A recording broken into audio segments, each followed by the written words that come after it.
नमस्कार, मैं हूं पूजा। फटाफट 30 खबरों में आपका स्वागत है। खबरों की ओर बढ़ने से पहले आपके शहर से हमारा बुलेटिन देख रहे हैं, हमें कमेंट करके जरूर बताएं, जिसके बाद आपका नाम हमारे बुलेटिन के अंत में दिखाया जाएगा। चलिए अब जानते हैं देश प्रदेश की प्रमुख खबरें। भारत और रूस के बीच एक नया सैन्य समझौता लागू हो गया है, जिसके तहत दोनों देश रक्षा क्षेत्र में सहयोग को और मजबूत करेंगे। इस समझौते में हथियारों की आपूर्ति, संयुक्त सैन्य अभ्यास और तकनीकी सहयोग शामिल है। इससे दोनों देशों की रणनीतिक साझेदारी और गहरी होगी तथा क्षेत्रीय सुरक्षा और स्थिरता को बढ़ावा मिलेगा। ईरान युद्ध और तेल गैस संकट के बीच भारतीय सेना ने ईंधन बचत योजना तैयार की है। एलपीजी फ्यूल खपत घटाकर बायोगैस, सोलर, ईवी और सीएनजी अपनाए जा रहे हैं। वाहन मूवमेंट, उड़ानों और फ्यूल उपयोग पर सीमाएं लगेंगी। सोलर पवन ऊर्जा विस्तार होगा। वहीं एक भारतीय टैंकर ने हॉर्मुज़ जल डमरू मध्य सुरक्षित पार किया। रिपोर्ट के अनुसार लक्ष्य ईंधन बचाना है। हॉर्मुज़ संकट के बीच वैश्विक शिपिंग का रुख केरल के विजनजम पोर्ट की ओर बढ़ा है, जहां करीब 100 जहाज कतार में हैं। शशि थरूर ने इसे भारत का भविष्य का ट्रांसशिपमेंट हब बताया। 2015 में शुरू ये डीप वाटर पोर्ट अब तेजी से विकसित हो रहा है और कोलंबो जैसे विदेशी हब पर निर्भरता कम कर रहा है। दक्षिण कोरिया के राष्ट्रपति ली जे म्यूंग प्रधानमंत्री नरेंद्र मोदी के निमंत्रण पर 3 दिवसीय भारत यात्रा पर नई दिल्ली पहुंचे और ये उनकी पहली भारत यात्रा है। सोमवार को दोनों नेता पोत निर्माण, व्यापार, निवेश, आर्टिफिशियल इंटेलिजेंस, सेमीकंडक्टर और सांस्कृतिक सहयोग पर चर्चा किए। राष्ट्रपति द्रौपदी मुर्मू से भी उनकी मुलाकात हुई और विदेश मंत्रालय ने इसे रणनीतिक साझेदारी के लिए महत्वपूर्ण बताया। मद्रास हाईकोर्ट ने शिक्षा के व्यवसायीकरण पर टिप्पणी की। तेनकासी के एक प्राइवेट स्कूल में यूकेजी छात्रा की कार से कुचलकर मौत हो गई। पिता ने पुलिस पर निष्पक्षता और घटना छिपाने का आरोप लगाकर सीबीसीआईडी जांच की मांग की। स्कूल इसे दुर्घटना बता रहा है और सीसीटीवी में गाड़ी प्रवेश और हादसा दिखा। कोर्ट ने वरिष्ठ अधिकारी से जांच के निर्देश दिए। पश्चिम बंगाल चुनाव प्रचार में असम के सीएम हेमंत बिस्वा शर्मा ने ममता बनर्जी पर बांग्लादेशी मुस्लिम घुसपैठ को बढ़ावा देने का आरोप लगाया और भाजपा सरकार बनने पर उन्हें हटाने की बात कही। टीएमसी ने उनके बयान को भड़काऊ और आचार संहिता का उल्लंघन बताते हुए चुनाव आयोग में शिकायत दर्ज की। आरोप चुनावी माहौल प्रभावित करने का है। अंतर्राष्ट्रीय अंतरिक्ष स्टेशन पर अमेरिकी अंतरिक्ष यात्री माइक फिंके ने बिहू नृत्य किया, जो सोशल मीडिया पर वायरल हो गया। वो असम निवासी रेणिता सैकिया के पति हैं और गले में गमोसा पहने दिखे। असम के मुख्यमंत्री हेमंत बिस्वा शर्मा ने इसकी सराहना की। बिहू संस्कृति को वैश्विक मंच पर सम्मान मिलने की चर्चा हुई। दिल्ली नगर निगम एमसीडी ने सुप्रीम कोर्ट के आदेश के तहत पर्यावरण क्षतिपूर्ति शुल्क में वृद्धि की है। एलएमवी पर शुल्क 1400 से 2000 रुपए और ट्रकों पर 2600 से 4000 रुपए कर दिया गया है। सभी 124 टोल नाकों पर नई दरें लागू हैं। उद्देश्य भीड़ कम करना, प्रदूषण नियंत्रण और राजस्व बढ़ाना है। आवश्यक वस्तुओं पर छूट समाप्त हो गई है।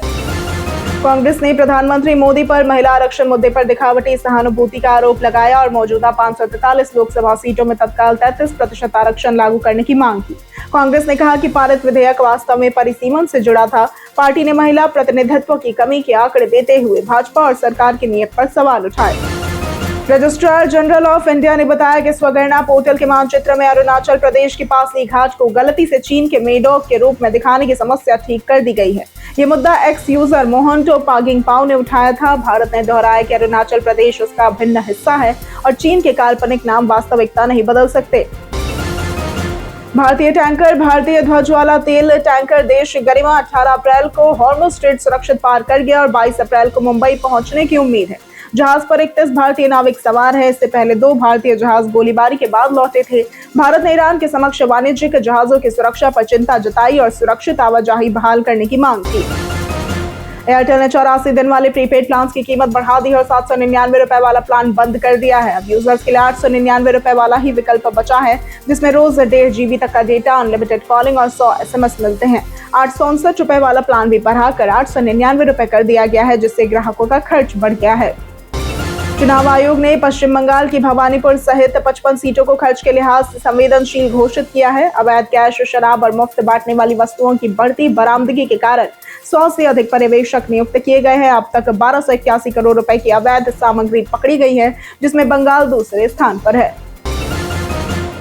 मिडिल ईस्ट युद्ध के 8वें हफ्ते में स्ट्रेट ऑफ हॉर्मुज़ फिर बंद होने से वैश्विक ऊर्जा संकट गहरा गया है। ईरान ने अमेरिकी घेराबंदी के जवाब में जहाजों पर फायरिंग शुरू की, जिसमें भारतीय पोत भी निशाने पर आए। भारत ने विरोध दर्ज कराया। सरकार के पास 60 दिन का ईंधन भंडार है, लेकिन लंबा संकट महंगाई और आपूर्ति पर दबाव बढ़ा सकता है।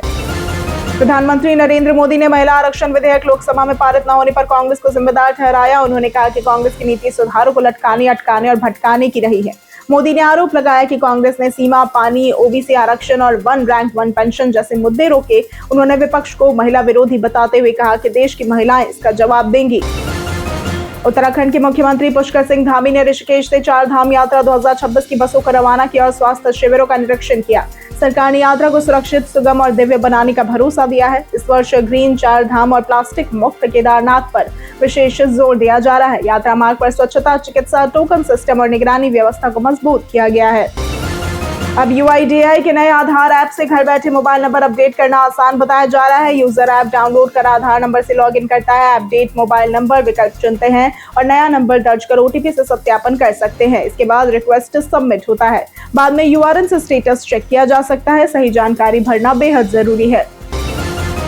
केंद्र सरकार ब्रिटिश काल की बची औपनिवेशिक परंपराओं और नामों की समीक्षा कर रही है और इसी क्रम में सिविल लाइंस जैसे इलाकों के नाम बदलने पर विचार हो रहा है। 19वीं सदी में ब्रिटिश अफसरों के लिए बने ये क्षेत्र आज कई शहरों में मौजूद है। विशेषज्ञ मानते हैं कि नाम बदलने से असर सीमित होगा, लेकिन इससे भारतीय पहचान मजबूत करने का संदेश जरूर जाएगा। दिल्ली में बारिश से मिली थोड़ी राहत के बाद गर्मी फिर बढ़ने लगी है। रविवार को सफदरजंग में तापमान 40.1 डिग्री सेल्सियस दर्ज हुआ। IMD ने 22 से 24 अप्रैल तक कुछ इलाकों में लू का येलो अलर्ट जारी किया है। दिल्ली, पंजाब, हरियाणा और राजस्थान में तापमान 43 डिग्री सेल्सियस तक पहुंच सकता है। अगले 7 दिनों तक गर्मी से राहत मिलने की संभावना नहीं है। लोकतंत्र में एक व्यक्ति एक वोट का सिद्धांत तभी सार्थक है जब हर मत का समान महत्व हो। निर्वाचन क्षेत्रों में मतदाताओं की भारी असमानता इस संतुलन को बिगाड़ती है। बड़े क्षेत्रों के सांसद अपेक्षाएं पूरी नहीं कर पाते, जबकि छोटे क्षेत्रों का मत अधिक प्रभावी हो जाता है। इसलिए समान प्रतिनिधित्व, महिला आरक्षण और जनसंख्या के अनुरूप सीटें बढ़ाने के लिए परिसीमन जरूरी माना जा रहा है। लोकसभा सीटों के परिसीमन पर बहस तेज है। अधिकांश विधि विशेषज्ञ मानते हैं कि संविधान के अनुच्छेद 81 और 82 के अनुसार सीटों का निर्धारण केवल जनसंख्या के आधार पर होना चाहिए। कुछ विशेषज्ञ जनसंख्या नियंत्रण और आर्थिक योगदान जैसे पहलुओं को भी महत्व देने की बात करते हैं। विरोधियों का तर्क है कि सिर्फ जनसंख्या आधारित परिसीमन से कुछ राज्यों को नुकसान हो सकता है। पश्चिम एशिया संकट से LPG आपूर्ति दबाव में आने पर सरकार की अपील के बाद 39,000 से भी अधिक PNG उपभोक्ताओं में LPG कनेक्शन लौटाए हैं। जमाखोरी रोकने के लिए 2400 स्थानों पर छापे पड़े और कई एजेंसियों पर कार्रवाई भी हुई। मार्च 2026 से 4.85 लाख नए PNG कनेक्शन शुरू हुए। सरकार ने घरेलू PNG, CNG और पेट्रोल डीजल की पर्याप्त उपलब्धता का भरोसा दिया है। CBI ने DGCA के उप महानिदेशक M देवुला और एस्टेरिया एरोस्पेस के senior vice president Bharat Mathur को 2.5 लाख रुपए रिश्वत मामले में गिरफ्तार किया। आरोप है कि देवुला ने निजी कंपनी के ड्रोन आयात और लंबित आवेदनों को मंजूरी दिलाने के बदले रिश्वत मांगी। दोनों के खिलाफ भ्रष्टाचार निवारण अधिनियम और BNS के तहत मामला दर्ज किया गया है।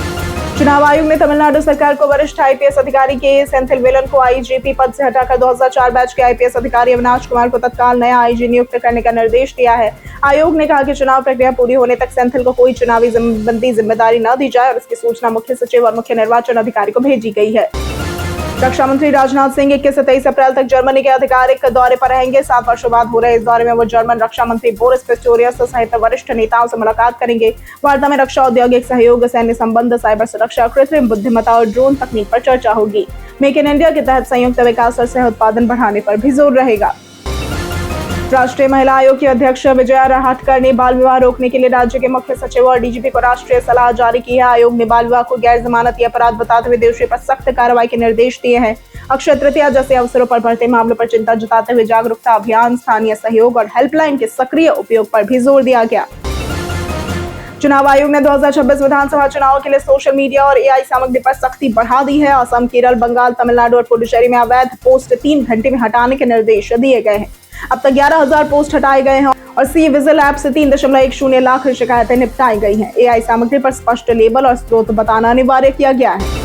पंजाब किंग्स ने IPL 2026 में शानदार प्रदर्शन करते हुए लखनऊ सुपर जायंट्स को 54 रन से हराया और मुल्लापुर में पंजाब ने 254 रन का विशाल स्कोर खड़ा किया। जवाब में लखनऊ 200 रन ही बना सके और इस जीत से पंजाब 11 अंकों के साथ अंक तालिका में शीर्ष पर पहुंच गई, जबकि लखनऊ लगातार तीसरी हार के बाद 8वें स्थान पर खिसक गई।